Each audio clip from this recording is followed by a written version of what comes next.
వాళ్ళతో ఎట్లయితే ఒక రికార్డు మెయింటైన్ చేస్తారో కేబినెట్ భేటీకి సంబంధించిన అంశాలను కూడా అట్లే మెయింటైన్ చేస్తారు.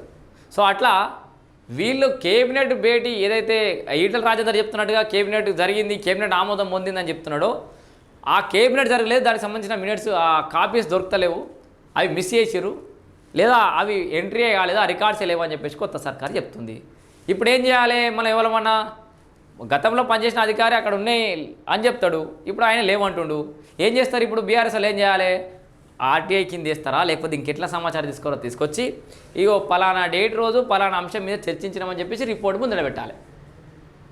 తుమ్మల నాగేశ్వరరావు అంటాడు అది పెండింగ్లో ఉన్న ప్రాజెక్టుల ఆ పురోగతికి సంబంధించి అవి రిపేర్ చేయడానికి మరమ్మతులు చేయడానికి మాత్రమే వేసినటువంటి కమిటీ అది 3 మెన్ కమిటీ. హరీష్ రావు ఉన్నాడు, నేనున్నా, ఈటల రాజేందర్ ఉన్నాడనేమో తుమ్మల నాగేశ్వరరావు అంటాడు.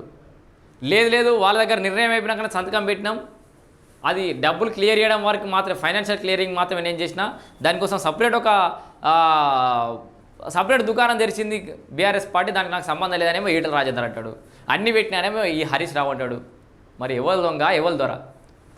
ప్రజలందరికీ తెలియాల్సిన అవసరం. ఇలా పార్టీలకు అతీతంగా బీఆర్ఎస్ పార్టీ నాయకులు మీరు నిజంగా ఏమంటాడు కదా, మన బట్టలు ఇప్పి చూస్తామని చెప్పేసి ఓకే కేటీఆర్ అంటుండు, మీసాలు తిప్పుతా అంటే మీసాలు లేవు. కానీ సో మొత్తంగా ఇది ఏదైతే నరుకుతున్నారో, ఏదైతే డైలాగ్ వేస్తున్నారో అసెంబ్లీకి పోండి, వీలైతే పెదబాబును కూడా పట్టుకరారి.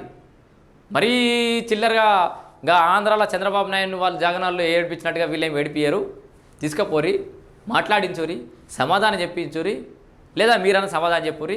అసెంబ్లీ వేదికగా మా ప్రజలందరం కూడా వింటాం, మా తెలంగాణ రాష్ట్రం సంబంధించిన డబ్బులు ఏమైనాయి, మా సంపద ఏమైంది, ప్రాపర్గా యూటిలైజ్ చేసిరా లేదా, మా కళ్ళు తెరిపియ్యరు. జరా మేము ఆరోపణలు చేస్తున్నాం కదా, నిజాలు ముందర పెట్టుర్రి, కాళేశ్వరంలో ఏం జరిగిందో తెలుసుకుంటాం.